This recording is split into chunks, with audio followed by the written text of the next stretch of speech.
Let's talk about the difference between teenagers, adolescence, and puberty.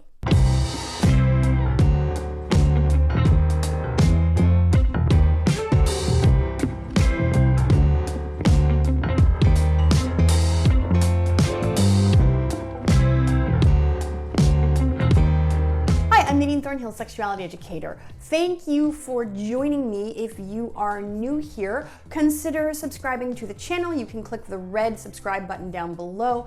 And also you want to click the bell so that you get notified every time I upload new videos. We may think of being a teenager, adolescence, and puberty as the same thing, but they are actually three distinct elements of human development. Let's start by talking about teenager.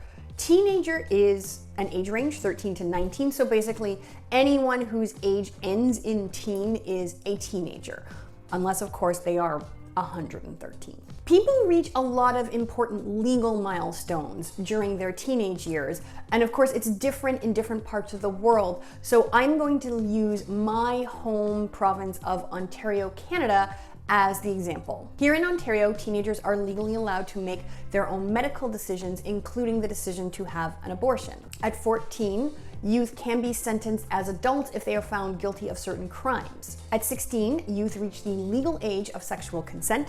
They can begin the process to get a driver's license, and they can even marry if they have the consent of their parent or guardian. At 18, they can vote in municipal, provincial, and federal elections. They can marry without parental consent, and they can legally stop attending school. And at 19 in Ontario, youth are legally allowed to consume alcohol and use marijuana. Then we have puberty, which is a biological transition.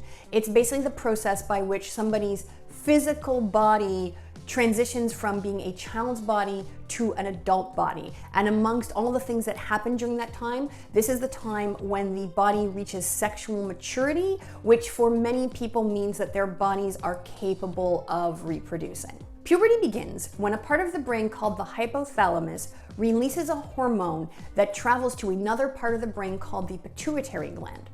The pituitary gland then releases two hormones which travel to the gonads, either the testicles or the ovaries, and signal the gonads to start releasing sex hormones: estrogen, progesterone, and testosterone. Depending on the type of gonads a person has, those three hormones will be released in different amounts, or they will be released in like sort of different levels. Some trans youth use puberty blockers to delay the onset of puberty so that they have time to decide if they want to pursue something like cross-hormone therapy and or gender-affirming surgery. Trans youth who do undergo cross-hormone therapy will receive injections of synthetic sex hormones. The hormones during puberty will trigger internal changes to the brain, the skeletal structure, muscular structure, body fat, and sexual organs. There are external changes such as changes to skin, increased body and pubic hair,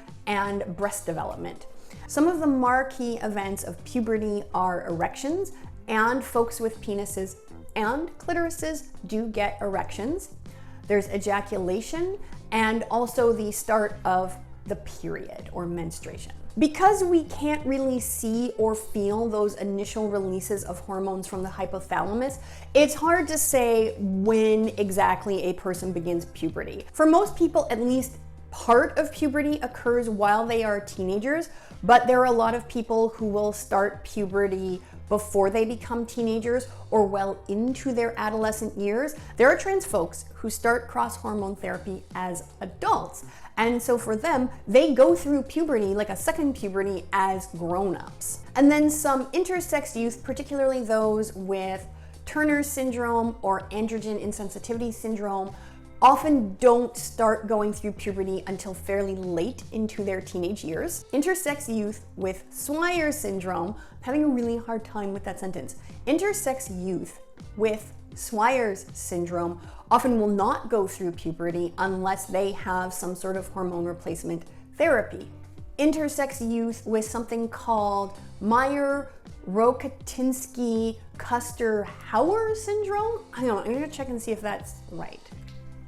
Mayer-Rokitansky-Kuster-Hauser syndrome, youth who have Mayer-Rokitansky-Kuster-Hauser syndrome often don't realize that they are intersex until they reach their teen years and do not have a period as they're going through puberty. Some intersex youth who are born with a penis may develop breasts during puberty.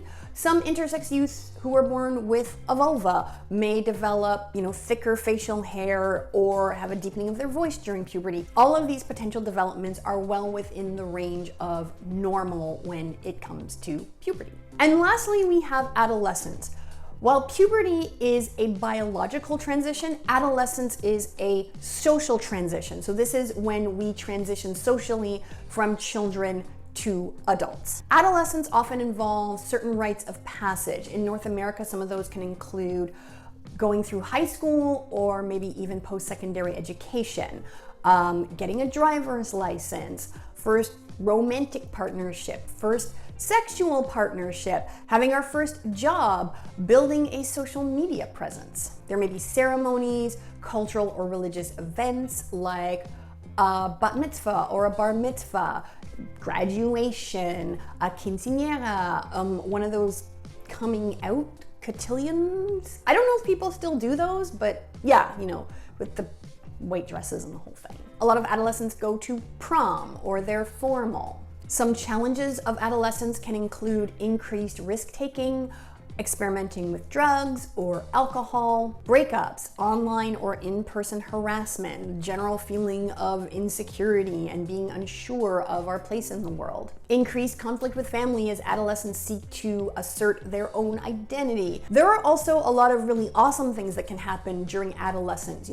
increased independence, a greater sense of responsibility and accomplishment, developing our own morals and values and beliefs, and a greater understanding of the world around us. Adolescence is not strictly determined by age or even biological changes. It's almost a series of experiences. The reason I think it's important not to conflate being a teenager, puberty, and adolescence is because we don't want to make assumptions about what youth are going through. So for example, some youth start puberty when they're, 9 years old, and they're not necessarily going through adolescence. They're not necessarily having the same experiences and don't necessarily have the same level of maturity as somebody who is a teenager.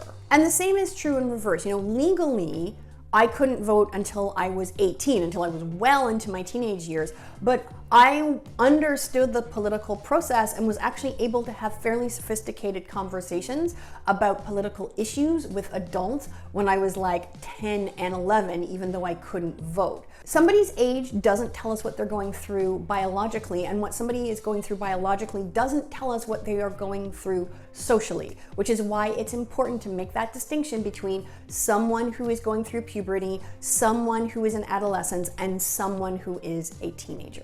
Before I go, I want to know, what are some of your memories or the significant events from your adolescence, from puberty, or from when you were a teenager? You can let me know in the comments below. And that's all for now. I hope you have a great day, and I will see you soon. Bye.